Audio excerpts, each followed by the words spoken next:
बिस्मिल्लाहिर्रहमानिर्रहीम। ख़त्म हज़रात, मैं हूँ अख्तर अब्बास और आप सबको मेरा सलाम पहुँचे।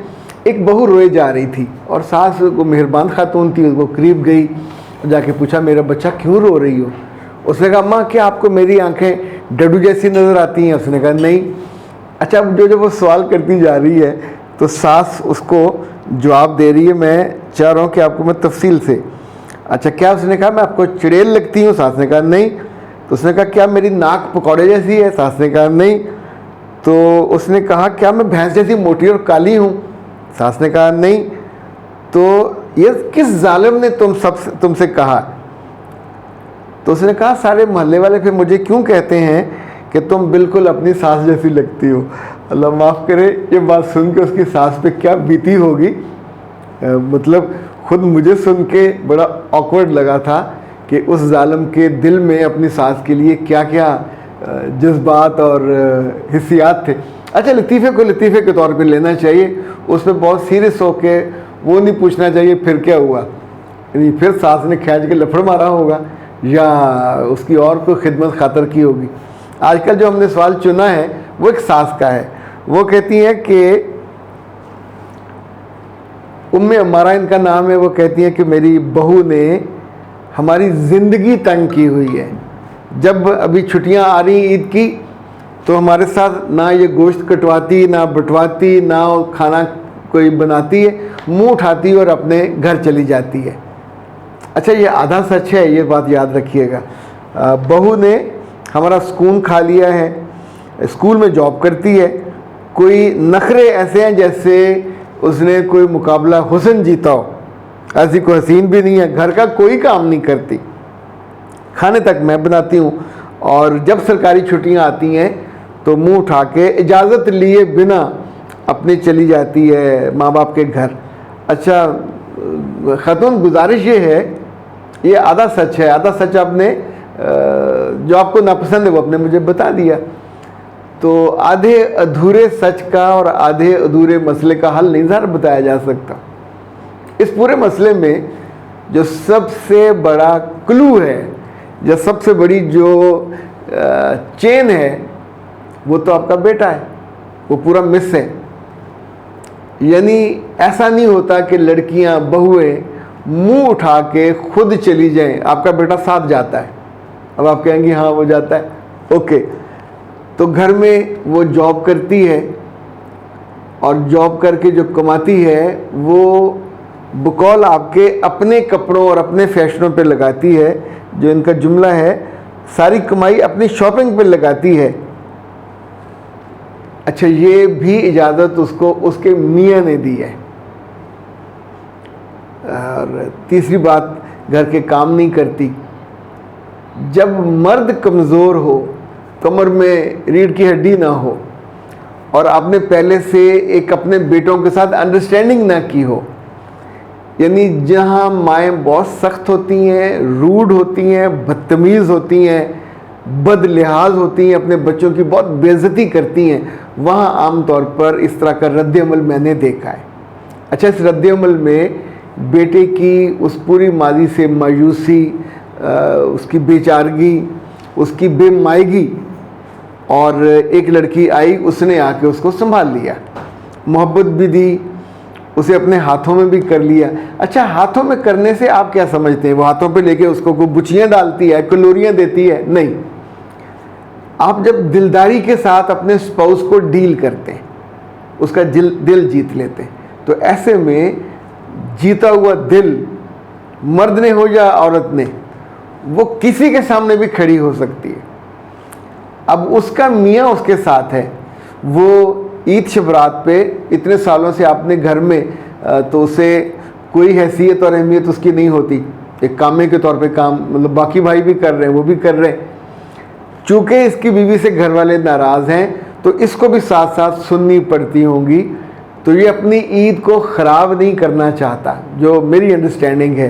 तो ये बीवी के साथ चुपके से निकल लेता है कि चलें, जो 3-4 छुट्टियाँ हैं वो तो सुकून से वहाँ VIP होगा, बीवी के साथ भी अच्छा वक्त, एक हनीमून का वक्त गुजरेगा, काम भी नहीं करना पड़ेगा, शाम को खाना और एक अच्छी, एक लिहाज से तो बहुत अच्छा है, यानी उसकी जो मेंटल हेल्थ है उसके लिए बहुत अच्छा है। दूसरा लड़की के लिए भी बहुत अच्छा है, तीसरा साहिब औलाद जल्दी हो जाएंगे। पर इसमें जो माँ का मसला है इसको थोड़ा देखना पड़ेगा।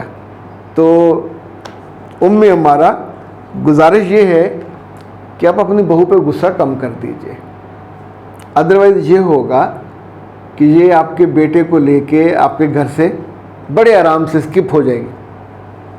30-40 हज़ार में बहुत अच्छा घर मिल जाता है किराए पे, दोनों कमाते हैं तो वो अपनी ज़िंदगी में सुकून में हो जाएंगे। ये कोई उनको गुनाह नहीं होगा, ये कोई वो अनसोशल काम भी नहीं कर रहे होंगे, अनजस्टिफाइड काम भी नहीं कर रहे होंगे। लेकिन अगर आप रखना चाहते हैं अपने पास और अपने बेटे को अपने सीने से लगा के रखना चाहते हैं तो अपनी ज़ुबान को थोड़ा सॉफ्ट कर लीजिए। चूँकि ये बेटे की पसंद है तो इसको बहुत गुस्सा मत कीजिए।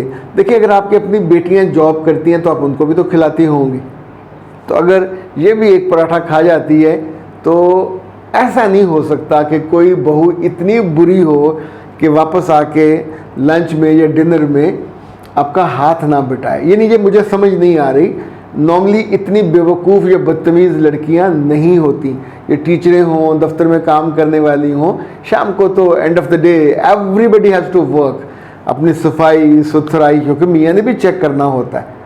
तो बुराए करम जो अंदर का गुस्सा या बुग़्ज़ है, अगर आप ऐसे महसूस फरमाएं तो इसको ज़रा कम कर लीजिए, आपका बच्चा दूर जाने से बच जाएगा। अदरवाइज़ उसका हक़ है अपनी बीवी, चूँकि अभी वो दोनों सुकून की तलाश में चले जाते हैं और सरकारी छुट्टियां जब आती हैं तो बहुत से लोग मैंने लाहौर में देखे, वो अपनी बीवियों को लेके, बाद अपने बच्चों को लेके हंसते बसते घरों में से चुप करके मरी निकल जाते, 3-4 दिन वहाँ रहे, उधर शुमाली इलाका जा चले जाते हैं।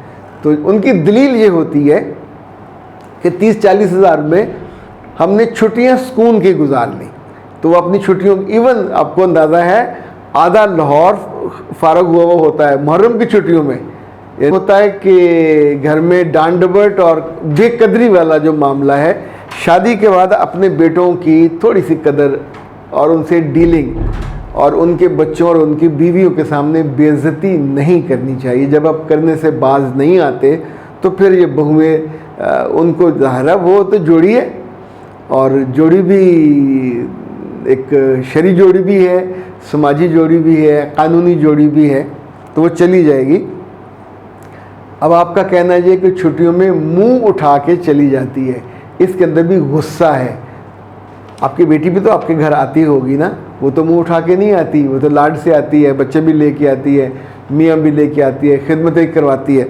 अच्छा, उसकी खिदमत के लिए आप चाहते हो कि बहू अवेलेबल हो।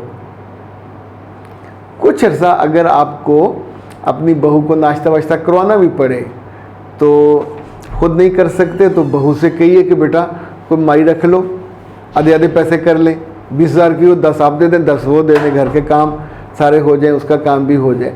तो एमिकेबली इसको कर लीजिए। अगर आप सिर्फ गुस्से से करना चाहोगे तो अब जैसे शेर को खून लग जाता है, छूटता नहीं है, तो अब उन दोनों को इज्जत ससुराल में जाके जो मिलती है वो उनको रास आ गई है। तो वो क्या करेंगे कि अपने पैसे जो, अच्छा ये देखिए वो ख़ुद पे क्यों खर्च करती है, घर तो आपका चल रहा है, तो आप घर में तो किसी काम में इसको क्रेडिट नहीं देते। तो वो जो खाने पे वक्त ज़ाया करने की बजाय अपने आप को मेंटेन करती है, अच्छे कपड़े पहनती है, मियाँ भी अप्रिशिएट करता है, जहाँ वो काम करती है वहाँ भी अच्छा है। अच्छा, ये हम एक बैलेंस नुक्ता नज़र से आपको मैं बता रहा हूँ। अगर खालिस इसको सास के नुक्ता निगाह से देखना हो तो और हाल होगा, और खालिस बहू के नुक्ता निगाह से देखना हो तो बिल्कुल ऑल टुगेदर पिक्चर मुख्तलिफ होगी। अभी तो मैंने तवाज़न के साथ एक यानी लाइफ कोच के तौर पे देखा उसको, ताकि जिसमें ज़िंदगी में उन दो लोगों को तो सांस खुशी का आए और उनकी ईदें शबरातें और बड़ी ईद पे कम से कम वो तो सुकून से ये दिन गुजार सकें। अख्तर